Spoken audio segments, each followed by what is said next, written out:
Cara, pela primeira vez eu vejo o Rodrigo Pacheco falar firme de verdade, falar o óbvio, como a gente sempre diz aqui nesse canal. E ele falou tudo isso, né? Mandou recado claro e direto para o Poder Executivo, para o Poder Legislativo. E lembrando que nesse evento que ele estava participando, que ele falou tudo isso, também estava participando o Gilmar Mendes.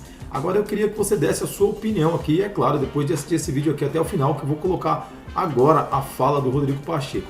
Ele foi firme e me parece, né, o que dizem, os rumores dizem, é que agora ele perdeu totalmente a esperança de ser indicado pelo presidente da República para o STF. E agora ele resolveu simplesmente fazer o seu papel constitucional, como ele mesmo diz nesse vídeo. Dá uma olhada aí.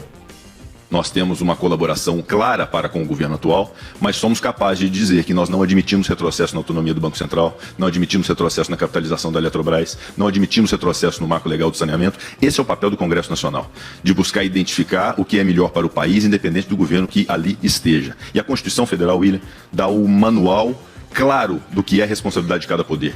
A Constituição Federal, que foi concebida pelo Poder Legislativo, porque é o poder legitimado pelo voto popular de 594 parlamentares, é o caminho para nós identificarmos que ali, como primeira instituição reconhecida, é o Poder Legislativo, com a sua existência, a sua organização e suas atribuições, e igualmente o Executivo e o Judiciário. A Constituição define o papel de cada qual.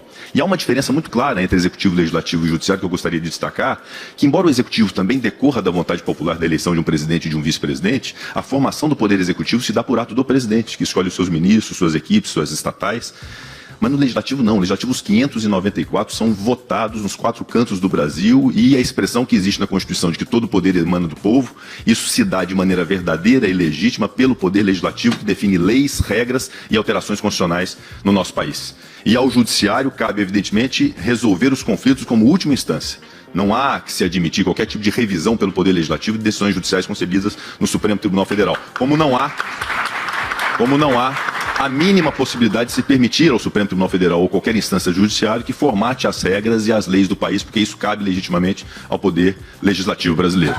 Então, a Constituição nos dá o caminho exato do que precisa ser feito para que o Brasil encontre aquilo que é o mantra e dogma de uma Constituição, que é a separação dos poderes, que devem conviver de maneira harmoniosa, com uma relação de diálogo entre os poderes, mas um reconhecendo o seu próprio papel, sem invadir o papel do outro. Essa é a receita mais perfeita para que a união e a pacificação se façam presentes no Brasil para o enfrentamento das crises verdadeiras. Definitivamente, nós não podemos nos permitir, nesse momento, criar qualquer tipo de crise falsa ou de crise desnecessária entre os poderes, e tudo quanto eu puder fazer como presidente do Senado para poder garantir que não haja nenhum tipo de aresta entre os poderes, eu o farei, porque eu tenho responsabilidade com o país. Inclusive, quando necessário for, de me recolher e deixar de me pronunciar para evitar polêmica, mas nós não podemos deixar de afirmar aquilo que a Constituição nos impõe, aos meus colegas senadores, que é o Congresso Nacional o dever de zelar pela atividade legislativa, porque isso exclusivamente nos cabe por uma razão simples. Nós somos votados e eleitos pelo povo brasileiro.